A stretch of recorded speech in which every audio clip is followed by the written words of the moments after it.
Hi, everyone. You're listening to the Thought Row podcast. It's time to think creatively. I'm Rod Jones. And I'm Angie Jones. This podcast is all about inspiring creativity in your life.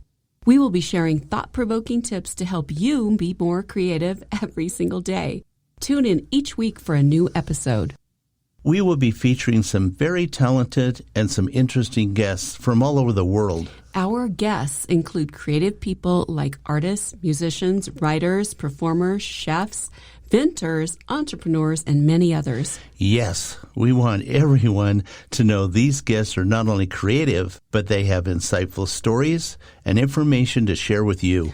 Also, these talented people have such interesting lives and personal stories that are motivational and inspirational. When you tune into our weekly podcast, Angie will share with you an inspirational quote. I know you'll find it to be motivating and a great way to start your day or keep you on track throughout the week. Yeah, just to let you guys know, the quotes that you hear on the show are available as screensavers for your phone or computer. It's available as a free download on our website at thoughtrow.com. Lots of inspiration to enjoy every day just for you all as a thank you gift from us for tuning into our podcast. Angie and I have been living the creative life for many years, and we want to share with you our tips and our secrets of what we've learned along the way. That's right, Rod, and I think everyone will benefit from the stories and experiences we share. So, everyone, please remember to subscribe wherever you listen to podcasts. We would love for you to tune in.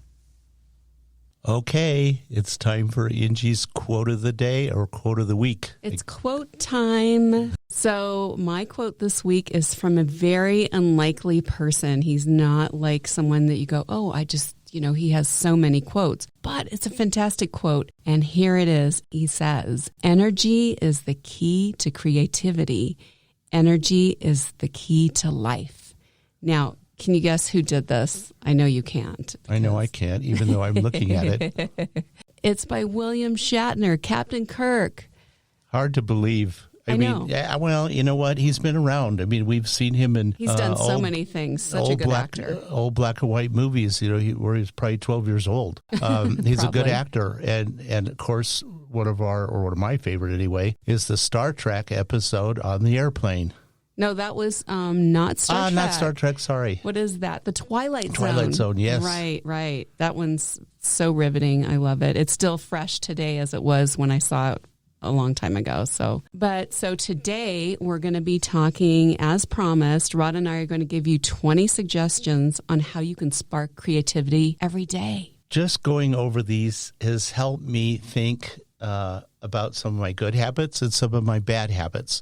And I think you're going to find these 20 suggestions that we've come up with. I hope that they're going to be as helpful to you as they were to us while we were creating them. Yeah, I think you'll enjoy it. So number 1 is going to be the value of making your bed every morning. I'm not so sure we did that this morning. I know, we're hypocrites today because no, we did not make our beds today. So it's not every single morning, but if you can make it more times than not, like especially during the weekday, I think if you can make your bed, it gives you a routine and something that you have crossed off your list and accomplished. So it's kind of a cool, easy thing to do. And if you have just a comforter and some sheets, it's like very easy to do. So simplify your bed making routine. One tip I would have to go along with that, and that is to make it with your significant other. Oh, yeah, that's a good idea. You get on the side that you sleep on, and your partner gets on the other side, and you make it together. And it's kind of a closure to the evening, but it's also announcing a new day. You close the night off by making your bed, and now you're ready to take on the day. It is. And it also gives you, I think, a sense of intimacy when you're making your bed with your significant other. And it's like an everyday task, but you're doing something very intimate. Very good. Yeah. Okay, number 2, a good night's sleep. It's not only good for your health, but it's good for your brain. And it gives you the opportunity to dream more creatively. Oh, that is so good. And what about people that have trouble getting to sleep? What should they do? Should they wind down and not have too much input from television and cell phones and things like that, where you're looking at a screen, which we're going to mention later also, but it kind of ties into a good night's sleep. And also having good sleep hygiene. Like, are you doing relaxing things at least an hour before bed or half an hour? Or are you watching, really stimulating movies, or always looking at your cell phone, which it's not going to make you go to sleep because it's not letting you release melatonin in your body. Okay, we managed to mix 2 or 3 into one. I know.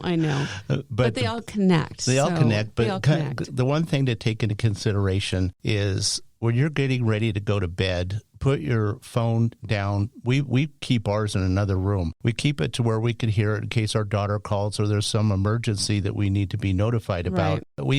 I used to put the cell phone on my nightstand. Me and too. Then when I had a thought or an idea that I wanted to write down in the middle of the night, I'd pull my phone, light it off, sit there and put my thoughts into it. And it was very helpful. But I've decided that just going to a piece of paper works probably better, and you're not lighting up the whole room. You're not distracted, because it's almost impossible. I don't know about you, but it's almost impossible not to see if there was an email or check LinkedIn or something like that. Before you know it, you're wide awake. You want to get up. There's so many distractions that can take place in a bedroom. While we're on the bedroom, nighttime distractions, like Angie said, the TV, we've gone round and round on this one. Right. I don't think a TV in a bedroom is ever a good idea, especially if you're the kind of person that wants to watch the news at night. I know my mom used to read the newspaper in bed every night before she went to sleep, but I used to say, God, are you sure you really want to do that? I mean, there's just not a lot of good things happening in that newspaper. And and then finally she stopped doing it. She said, you're right. I'm not going to look at the newspaper because I end up dreaming about it or thinking about it. So let's go to number 4. Okay, and talking about mobile phones have changed everything when it comes to how we communicate, and certainly can be used for personal security. But again, to encourage best sleep possible, you may want to take your mobile phone and put it outside your bedroom, but nearby. So if you do need it for emergency or whatever, you'll be able to hear it. So mobile phone on your nightstand gives off energy all night long. Oh, yeah. And then also the lights come on and off on it, and, the notifications, even if you have the sounds, turn off in the evening, the light will come on. And sometimes that can be very distracting. So if nothing else, it was distracting to me because yours seemed to go off more than mine because you were so much more popular. Your phone was going off half the night long. I don't know about that, but the notifications, I try to shut them off, but honestly, sometimes there's ones that creep up, like your emails or whatever. But also, your cell phone is giving off energy. That's right. And so when you're sleeping, you're supposed to be, refreshing yourself. And I'm not so sure how good that is. I know there's people that say, oh, it really doesn't affect you. And then there's others that go, oh, no, it's terrible for you. So it's like err on the side of put it in the other room, put it in the bathroom, or put it somewhere nearby, but so you can have access if you need it. Yeah, many phones are going from 4G to 5G. Yeah, there's a lot of literature out there that is suggesting that 5G gives off a lot of energy. And that energy is contrary to what one would expect to be good for your health. Right. So number 5, light exercise seems to do the best. Just going for a walk a couple of times a day in the fresh air will help you relax and nourish your mind. And as a side benefit, increases the blood white count, which increases your body's immunity. And right now, having good immunity is always a good idea. It's always a good idea because, you could be exposed to a cold, flu, or whatever, or just keeping yourself up. I think that it keeps the allergies at bay, too, if you struggle with that. And then while we're talking about staying healthy, A nutritious diet. Number 6. That's number 6. So important. It's especially if you're at home a lot, it's hard not to snack on goodies because you have access. I think when you're at work, maybe sometimes it's like at a workplace environment. If you're working from home, it's harder to stay away because you know what's in your fridge. And there's nobody there to stop you. There's nobody to stop you. So get out of that refrigerator. Yeah, nobody's right going to get on your case. So, okay, number 7, kind of a favorite of mine. I've been a victim of this. We all have. It's put garbage in and you will get garbage out. Everything you eat, drink, or even medications that you can take can impact your overall creativity. There's no question about that. And of course, legal or illegal stimulants may give you a feeling of self-awareness for a short period of time, but continued use can be devastating to true originality in your creative thinking. So true. So true. And sometimes it's nice to have a glass of wine and create, but really don't make it a habit because you're not really going to stimulate your creativity. No, and when you read the lives of artists, a lot of them have used various stimulants, and they'll argue that it helped them tune into the muse or, pull in information from another source, whatever. But ultimately, it really was deleterious or really impacted their health and their lives. They all had short lives, and unfortunately, a lot of them took their own lives. So we highly recommend that you kind of be careful what you do to get you up before you create. Best thing to do is, and this is number 8. I was going to say, which leads us to number 8, because this is really the best way to center yourself, not by taking drugs, alcohol, etc., is meditation. Just about every great thinker or creative person understands the power of meditation, but you don't have to put yourself in some yoga or a Zen position to meditate. Yeah. Albert Einstein would simply go and sit in a comfortable chair in a quiet room and listen to his thoughts while his mind was drifting, and he came up with the most profound theories and equations. And another well-known inventive thinker would just swim underwater in a long pool with a snorkel, and he managed to pipe classical music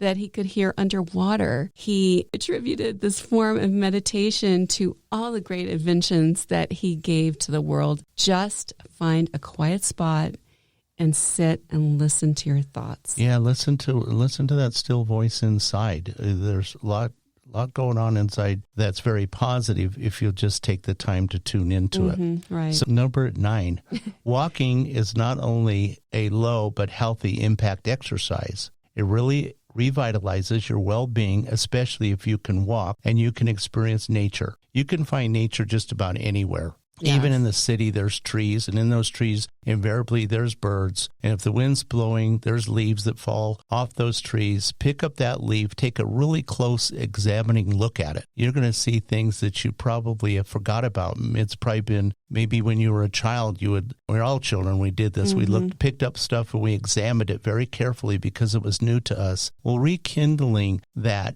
newness when you look at nature or pick something up and you explore it very carefully. When you're having a walk, open yourself up to what you see around you. And if you're lucky enough to live near a beach, pick up a seashell. Hold it very close, explore every little nook and cranny, or you can put it up to your ear. As my dad used to tell me when I was a kid, you can hear the ocean in it. So when we would come, we lived a long way from the ocean, so when we would come home, we lived up in the mountains, I would pick up that seashell, I would hold it to my ear, and sure enough, you could hear the ocean in the background. It was very calming. I really appreciated that. So good luck with doing this. Walk. We can't impress upon you as much as we would like to, but just walk.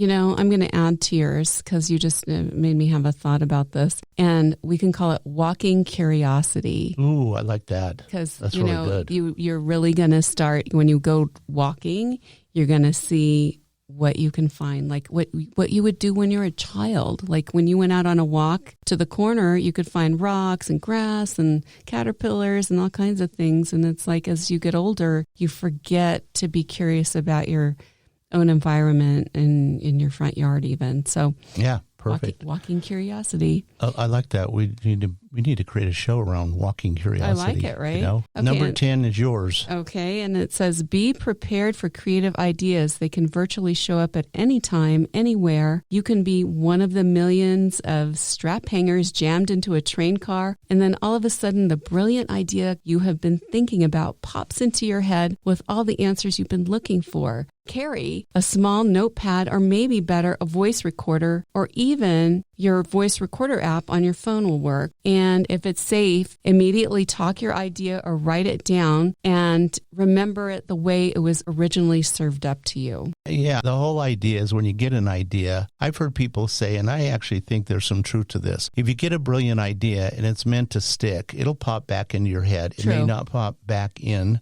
an hour or 2 hours or 2 days or 2 weeks. But sure enough, they come back. I mean, I've noticed this in my own life. I thought, oh man, I wish I would have written that down. I know I'm going to forget it. I know I'm going to forget it. Well, even telling yourself that you're going to forget it is probably not such a great idea. Best thing for you to do is know that if it's a good idea, it's going to come back to you. But like Angie said, if you can write it down or put it in your voice recorder, probably the best strategy. It is. It is. So number 11. Okay. I guess that's me. That's you. Nothing can get inside your head unless you invite it in. Watching the news can be the worst thing you can do to maintain an open, creative mind. Yes, we all want to know what's going on, but if there's anything really real important, you're going to hear about it. Yeah. Somebody's going to say something to you. You know, you're going to get a call from a relative, or you're going to, God forbid, you're going to see it pop up on a search engine. And you're going to sit there and you're going to delve into it and you're going to read it. And most likely it's going to put you in a pessimistic frame of mind. Instead of being optimistic, you're going to quickly become pessimistic.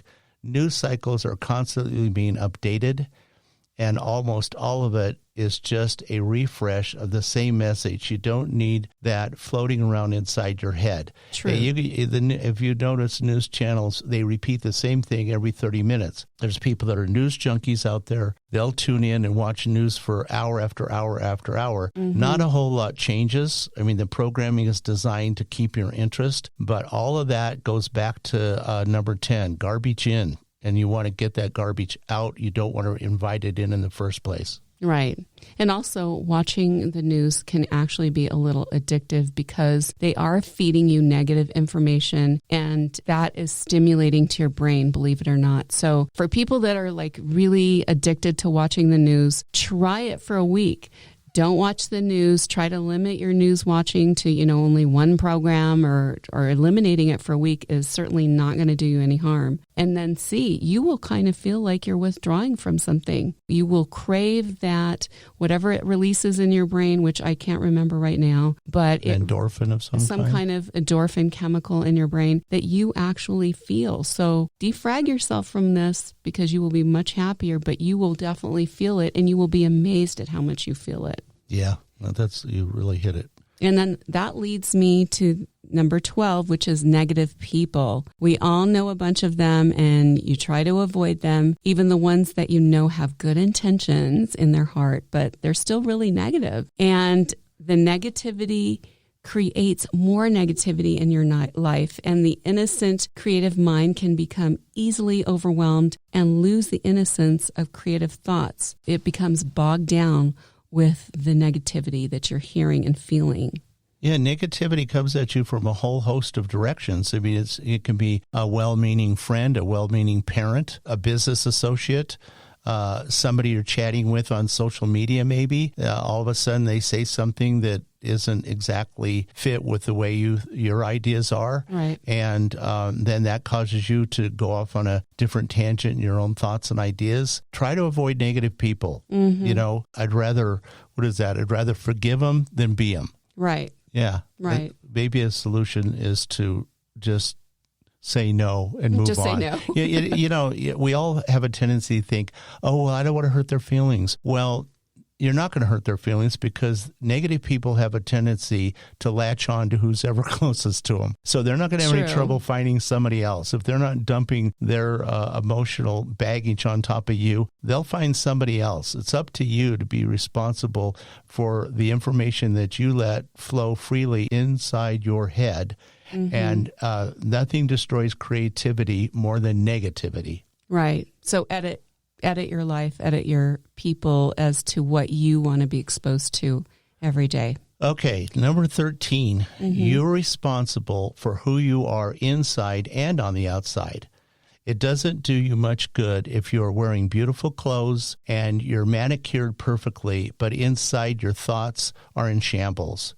Dress for success inside your mind first. Then you can pull on all those other adornments. That is so true. Very true.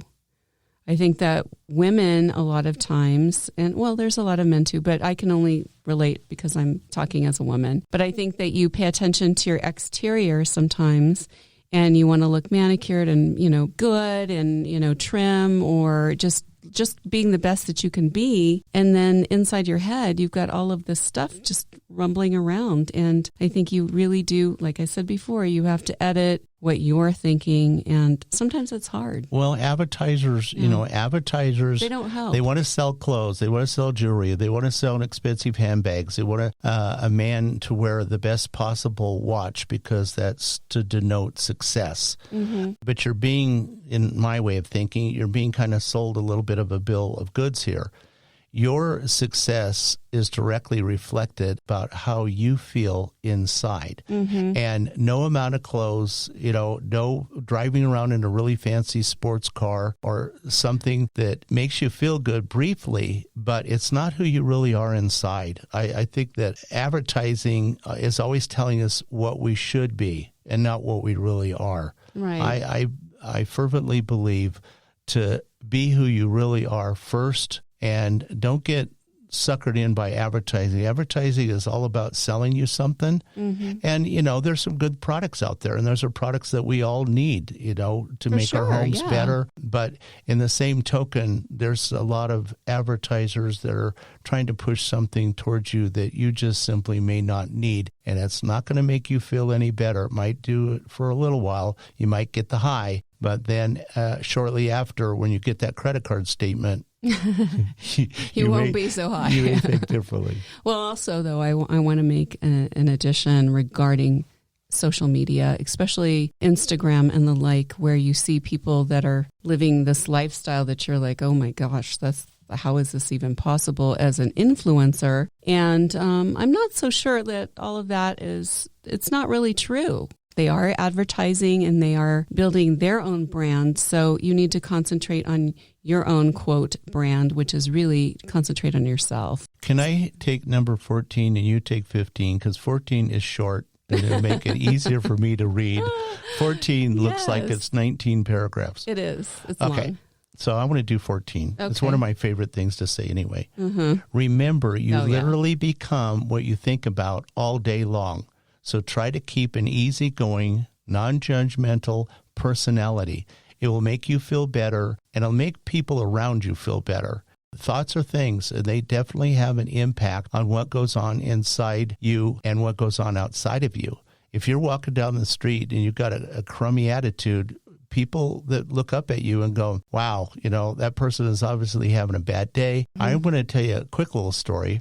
I remember I was under a lot of stress. I don't remember what the reason was, but I was sitting in the car and I was at a stoplight, or actually a stop signal, and a woman was walking across the street and she bowed down a little bit, looked directly into my front window, saw my expression, looked at me, and gave me the biggest smile. Aww. And I looked at her, and all of a sudden I realized what I was doing. I must have had a horrible expression on my face. And she just gave me the biggest smile, and it was kind of one of those things, cheer up, man, it can't be all that bad. And you know what? It really wasn't. I don't even remember what it was, but I sure remember that lady, and I sure remember that lovely, kind, warm, generous smile. It was one of those situations where one human being makes another human being feel great about themselves. And, to this day, God bless her. So cool. That is so cool when you can do that to someone else and jolt them out of whatever they're thinking and bring them back into right now. Happiness, yeah. Happiness and now, and just being like, okay, this is cool. Okay, so the next one is some fun things that keep your mind creatively agile. Rod has a set of wooden blocks that are children's blocks. He takes out a a dozen or so, 6 or 8 of them, and he sets them on the banister at the top of the stairs. And he, every time he passes, he reconfigures this. It's like an art installation, really. I love going past it, and sometimes I photograph it because it's just so cool. And the way the sunlight hits the blocks and the way the shadows are, it just turns out really, really entertaining, and it's so simple. So these simple little children's things, blocks, Legos, whatever you want to do, take them out and actually play with them. And if you have kids, hijack a few of them for yourself. I think that's how I got those blocks. I think you did. And then just play with them yourself. And they've been there for a long time, and every day it's different. Yeah, and I don't have a lot. I think maybe I have 7 or 8. But that's the trick. That's the trick. And I have a round one, and I have some that are triangular shaped. And then I just configure all different kinds of shapes. Yeah. And when people come over and they go, what is this? Why are all these blocks here? What is this about? And I go, oh, well, I play with those periodically during the day, and I reconfigure them to make different shapes. And then they go, really? That sounds interesting. And I say, well, give it a try. Let me see what you could come up with. And they sit there, and after 4 or 5 tries, they go, what do you think of this one? And I go, you know what? That's really good. I wish I would have thought of it. But it's a great thing. It gets you in a playful mood. I mean, it makes me feel good every time I do it. And it really makes me feel good when Angie or one of my relatives or my daughter comes over and she looks at the blocks. I mean, she almost invariably goes, well, what is it? Well, I wonder what my dad did today. Yeah. So she'll go over and she'll look at the blocks and she'll go, wow, that is really cool. How did you do that? And I go, I don't know. I really like it too. And so I feel very proud that I did it. And then she goes, do you mind if I try? And then she'll reconfigure the blocks. It'll look 10 times better than what I did. Yeah, Sierra's really good at that. Yeah. Yeah. Okay, so this next one. Which leads to the next one. We read recently that Alex Trebek used crayons when he was doing Jeopardy show. Yeah. He would, between takes or just give himself a little piece inside, I guess. I'm not 100% sure why, but I know from my own experience probably why he did it. But he would sit there and doodle with crayons. And he would draw things, just color. He wasn't really using coloring books, but everybody would go by and kind of look at his doodlings. Well, you want to know why he's using crayons, though. At first, he was using Sharpies, and they made too much noise. They could pick it up on the microphone. So then they tried a couple of other things, still too noisy and being picked up on the audio. And he finally went to crayons, and they couldn't hear it. So that's why he used crayons. Okay. Yeah. Well, I've heard of other people doing things, playing with crayons, and I've got an interesting story. I'm going to try to keep it short. We're going to put a link to where you can read the whole story, but it's when Angie and I were in Los Angeles in Century City in one of those big, tall buildings, and we had a meeting that we had to go to. And when we went into the meeting room, they had a big, huge conference table the size of a barge. And there was about 8 people sitting around that table. We had our daughter with us. We didn't have a babysitter, but yeah, she was smaller then. Yeah, so. She was. How old was she then? I think she was like maybe 5 or 6. She was little. So we always told people, we couldn't get a babysitter because we like to bring her to our meetings. She always, after the meeting, even at that age, she always had some insightful thoughts. But what happened is I asked people, I said, do you mind if our daughter's here? And they go, oh, no, just as long as she's not going to be disruptive. Yeah, and they said, no, she won't. She'll just sit at the end of the conference table. She's got her crayons and she's going to be drawing. And so the meeting was going reasonably well. There was some contention in the room. And when you read the story, you'll find out that some of the people in there were actually quite famous. And as time went on, my daughter moved up across the seat from a woman, and there she sat there and started to play with her crayons. And before you knew it, and I'm going to save the rest for when you read it, but before you knew it, she had every single person in that somewhat contentious meeting.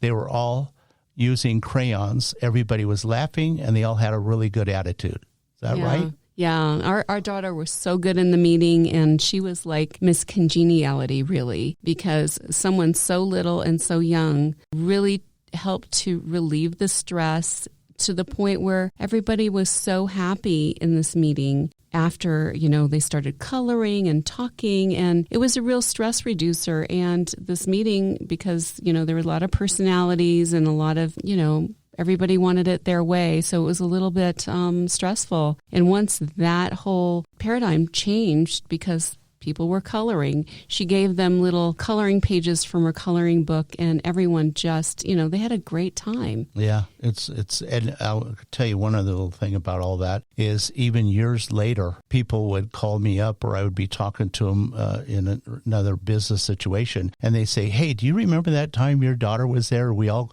were coloring. Yeah. What a great time we had." And I thought that in itself was really kind of special.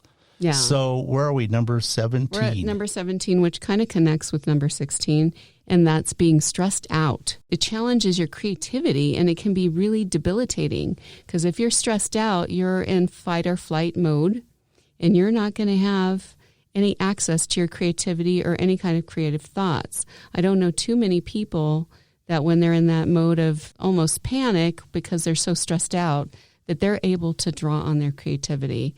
And I know some people really draw on being emotional. That's a little different. But this of being stressed out, I don't know that that's too motivating for people. And sometimes just sitting down and reading something relaxing, like for some it could be poetry, and others it can be they like reading a cookbook or the comics. Whatever makes you relax, whatever gets your mind on a different vibe in a different zone, I think you need to do that. And sometimes if you read recipes and things like that, you'll start thinking about what you want to do, and then maybe you'll even go in the kitchen and make something, which is really stress relieving in itself. Yeah, reading recipes, that'll relax you, make you hungry. Yeah. But it'll certainly relax you, because it's hard to think about a bunch of stressful garbage that might be going on around you in your head, whatever. Sit there and pick up a cookbook. Even if you don't cook, even if you don't like cooking, just reading a recipe, it's kind of a formula to culinary happiness. Yeah, exactly. So what's number 18, Rod? Water. Most people don't drink enough water throughout the day, and that can make you sluggish, sleepy, and dull the senses. Not a good place to be when you want your mind to be thinking creatively. Water is the true gift of life. We can't survive without it. And all too often, most people don't hydrate themselves with just plain old water. Drinking 8 cups of coffee a day isn't going to do it. You really need to have plain old water. Right. And so number 19, being and staying creative in your mind is just a bunch of simple daily steps. Some work better than others and on any given day. But if you don't overwhelm yourself and let the creative muse flow through you, you will always end the day with a peaceful heart and the knowledge that tomorrow will bring a fresh new day with thinking and ideas. Yeah. Tomorrow's always another day. Let the demons leave you the day that they present themselves to you. And then the next day, wake up with a smile on your face. And make your bed and live happy. Most of the time. Okay, number 20. I get the grand finale here. Dun-dun-dun. Compete only with yourself. You're always worrying about not you, everybody does this. We're always worrying about what other people are doing. If it's better than what you can do, so what? Your creative energy is what's most important to you.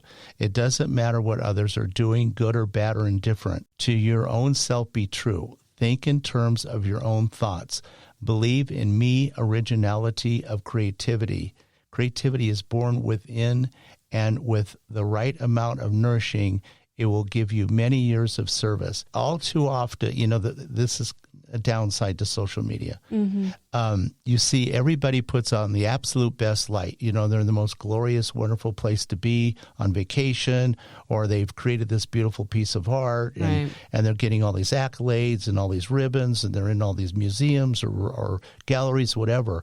You don't need to worry about that. You only need to concentrate on yourself. And competing with yourself is actually a lot of fun once you figure out how to do it, and it isn't all that complicated.